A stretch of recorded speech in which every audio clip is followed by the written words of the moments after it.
ทุกคนสังเกตกันมาว่าสนามบินกัมพูชาเนาะหลังจากที่เปิดโตไปอย่างยิ่งใหญ่อลังการเนาะว่าจะเป็นการโปรโมทอย่างต่างๆเนาะอยากคล้ายๆกับว่าก็จะออกมาโชว์ออฟเนาะแต่ว่าเสียงที่ตอบรับก็คือเงียบหลายเนาะชาวต่างชาติเนาะบินไปเที่ยวหน่อยหลายแล้วก็อีกอย่างที่มีกระแสดราม่าเกิดขึ้นเมื่ออาทิตย์นี้ทุกคนก็คือชาวเกาหลีเนาะได้มาเอาคนเกาหลีของประเทศตัวเองกลับบ้านเนาะ ซึ่งว่าเห็นให้ชาวโลกเนาะได้เห็นข่าวเนาะว่าประเทศกัมพูชาบ่มีความปลอดภัยเนาะซึ่งว่าเป็นสิ่งที่เห็นให้นักท่องเที่ยวเนาะลดลงทุกคนต่างจากกับประเทศไทยซึ่งว่าประเทศไทยสนามบินแตกทุกคนซึ่งว่า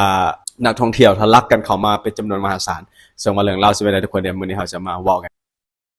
กับสบายดีเนาะสวัสดีครับท่านผู้ชมยินดีต้อนรับเข้าสู่ช่องไลฟ์สไตล์วิทยานุศักดิ์อยู่กับข้าพเจ้าธนงศักดิ์เช่นเก่าเช่นเคยก่อนอื่นการทักทายสบายดีพ่อแม่พี่น้องหมดที่สุดทุกคนว่าจะเป็นพี่น้องอยู่ทางเมืองลาวเมืองไทยและอยู่ต่างประเทศเป็นได้สบายดีบ่ทุกคนสภาพอากาศเป็นได้โดยทางประเทศไทยอากาศร้อนบ่เริ่มฝนตกใดๆก็ตามแล้วทุกคนเนาะรักษาสุขภาพมากที่สุดทุกคนเนาะโอเคทุกคนสำหรับพี่ท่านใดที่เข้ามาเบิ่งใหม่ทุกคนยังบ่ได้กด subscribe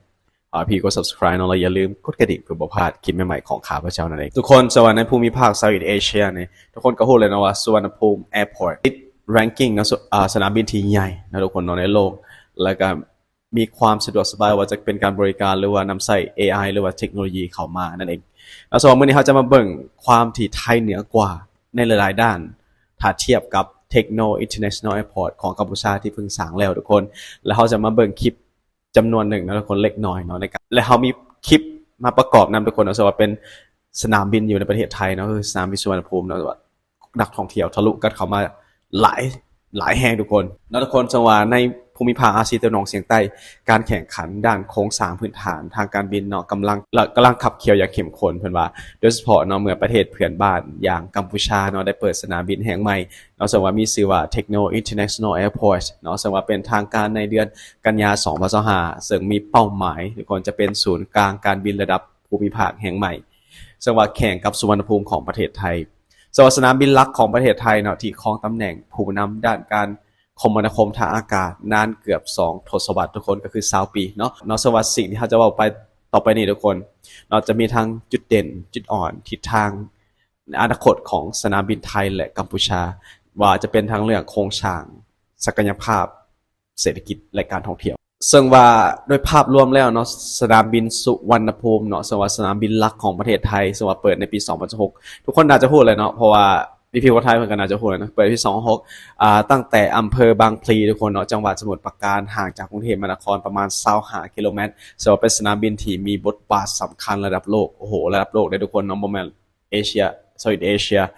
ปี2024เนาะซึ่งว่ามีผู้โดยสารทุกคนหลายกว่า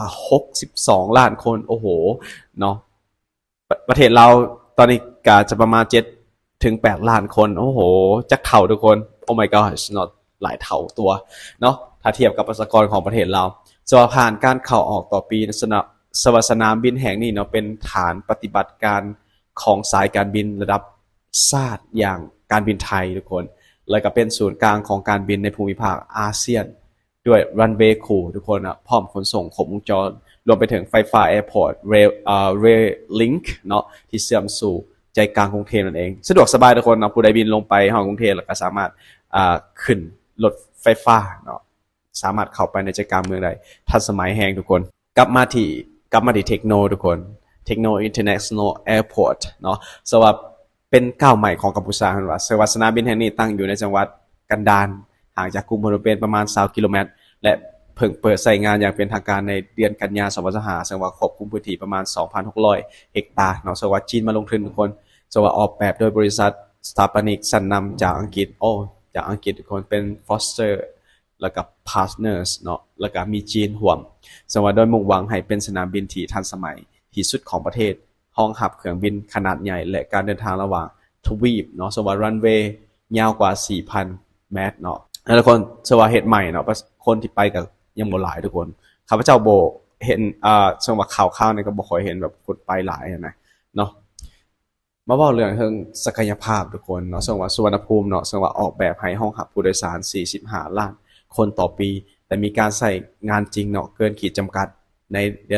หลายปีที่ผ่านมาและขณะนี้นะทุกคนเพิ่นกำลังขยายอาคารผ ผู้โดยสารหลังที่2เพื่อเพิ่มศักยภาพเป็น65ล้านต่อปีส่วนในอนาคตใกล้ๆนี้ทุกคนสนามบินแห่งนี้จะมีรันเวย์2เส้นและเตรียมสร้างรันเวย์ที่3เพื่อเพิ่มความสามารถในการรับห้องเที่ยวบินต่อชั่วโมงแล้วโอ้โหสุดยอดทุกคนส่วนในทางตรงกันข้ามจังหวัดเทคโน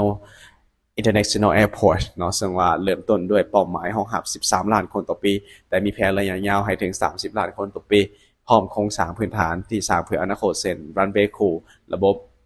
เทอร์มินอลแบบโมดูล่าและอาคารควบคุมการบินขนาดใหญ่ทุกคนคิดว่าสามารถได้บ่ซึ่งว่าข้าพเจ้าคิดว่าต่อปี13ล้านนี่อาจจะยังยากทุกคนเพราะว่า1อยู่ไกลจากตัวเมืองประมาณ20กิโลเมตรทุกคนส่งไปสร้างไกลแล้วก็ซึ่งว่าไล่หักบ่มั่นใจว่าเขาเจ้าแชร์กันน่าจะ30-70ให้กับจีนว่าซี่นะเฮามาเบิ่งจุดแข็งของแต่ละสนามบินทุกคนส่วนว่าสุวรรณภูมิมีจุดแข็งคือจุดแข็งของผู้นำที่มีประสบการณ์ทุกคนคือว่าสนามบินสุวรรณภูมิมีข้อได้เปรียบจากประสบการณ์และเครือข่ายการบินที่ครอบคลุมทั่วโลกมีสายการบินกว่า100แห่งโอ้โหหลายแห่งทุกคนให้บริการและเป็นจุดเปลี่ยนเครื่องหลักในภูมิภาคและมีระบบขนส่งเชื่อมต่อที่สะดวกที่สุดในอาเซียนทั้งรถไฟฟ้าทุกคนทางด่วนและระบบขนส่งมวลชนในเมืองนั่นเองนอกจากนั้นทุกคนเพื่ออย่างไรก็ตามซึ่งว่ามาเบิ่งที่กัมพูชาทุกคนทราบว่ากัมพูชาอาจจะเฮ็ดใหม่ก็ย่ำทุกคนแต่ว่ายังมีความท้าทายหลายซึ่งว่าสนามบินเทคโนคือระบบส่งเชื่อมต่อที่ยังบ่สมบูรณ์แบบและจำนวนผู้โดยสารที่ยังบ่แน่นอนในระยะสั้นเพราะพนมเปญยังบ่ได้รับศูนย์กลางการบินหลักของภูมิภาคดังนั้นสนามบินใหม่นี่อาจจะยังใช้เวลาอีกหลายปีที่จะสร้างผู้โดยสารให้เต็มศักยภาพได้ถ้าเทียบกับประเทศไทยประเทศไทยเพิ่นมีประสบการณ์หลายและอีกหลายประเทศทั่วโลกเขาฮู้จักไทยแลนด์จังซี่นะทุกคนว่ารวมแล้วคือประสบการณ์ของผู้โดยสารเขาเจ้าก็เดินทางผ่านสุวรรณภูมิมักยกย่องในเรื่องความสะดวกในการเชื่อมต่อและการบริการครบวงจรมีทั้งห้านค้าปลอดภาษีและเล้าระดับพรีเมียมทุกคนแล้วยังมีการบริการขนส่งที่หลากหลายนั่นเองสำหรับเทคโนเป็นสนามบินเปิดใหม่ทุกคนได้ครับความส้มเหลืองความสะอาดอยู่แต่ว่าเงียบสงบหลายและยังมีจุดที่ต้องปรับปรุงเส้นห้านค้าการบริการที่แบบยังเปิดบ่เต็มรูปแบบทุกคนรวมถึงระบบขนส่งจากสนามบินสู่กรุงพนมเปญที่ต้องได้ใช้เวลาเดินทางหลายกว่า40นาทีโอ้โหมากกว่าเมื่อยแล้วทุกคนยังสิมาเดินทางอีก40นาทีเพื่อหารถหาหยังโอ้โหลำบากทุกคนด้วยถนนสายหลักที่ยังอยู่ระหว่างการพัฒนานั่นเองทุกคนมีความคิดเห็นอะไรทุกคนเกี่ยวกับสิ่งนี้เดี๋ยวเรามาเบิ่งคลิปวิดีโอเดี๋ยวเรามาเบิ่งคลิปความหลากหลายของชาวต่างชาติที่ทะลุกันเข้ามาเที่ยวไทยนั่นเองทุกคนที่เรามาเบิ่งกันด้านในแล้วก็มาที่ประตู4ครับโอ้โห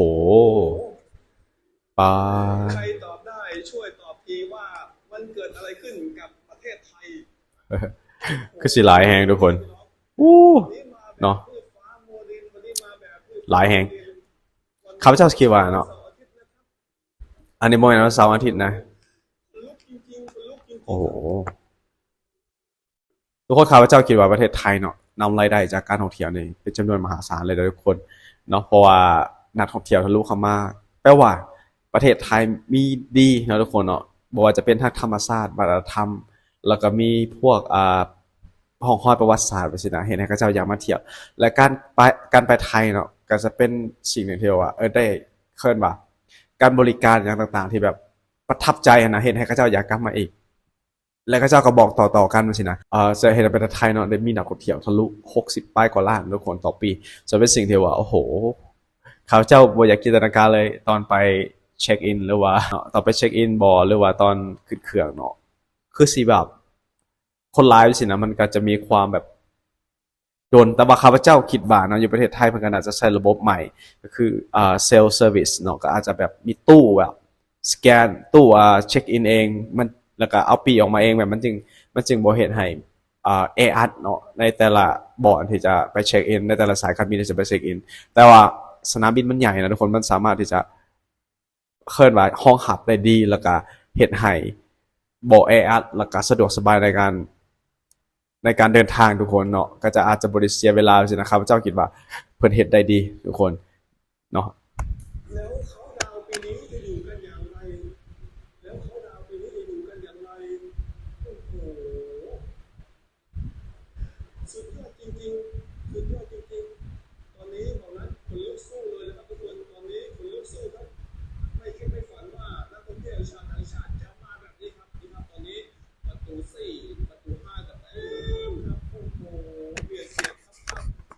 สุดยอดทุกคนหลายแฮง พื้นที่ตรงหน้านี้กว้างขวางนะครับแต่ตอน ข้าพเจ้าเคยไปสุวรรณภูมิเลยทุกคน อันนี้ขอเบ้านำเนาะใหญ่แฮงแบบเกือบตกเครื่องบินตอนไปเที่ยวปีดับอิฐเนาะก็คือขึ้นจากเวียดนามไปลงที่ดานังเอาขึ้นดานังแล้วไปลงอยู่สุวรรณภูมิแล้วก็ทับอิฐลงอยู่ดอนเมืองก่อนเนาะแล้วจากนั้นกลับทางสุวรรณภูมิไปดานังคืนโหใหญ่แฮงคนเต็มเลยทุกคนสุดยอด ประเทศไทยเสน่ห์แฮงเลยทุกคนเนาะเสน่ห์แฮงข้าพเจ้าคิดว่าโอเคทุกคนสวัสดีคลิปเฮาจบเลยทุกคนถ้าทุกคนมักฝากกดไลค์กดแชร์ Subscribe เนาะสบายดีบ๊ายบาย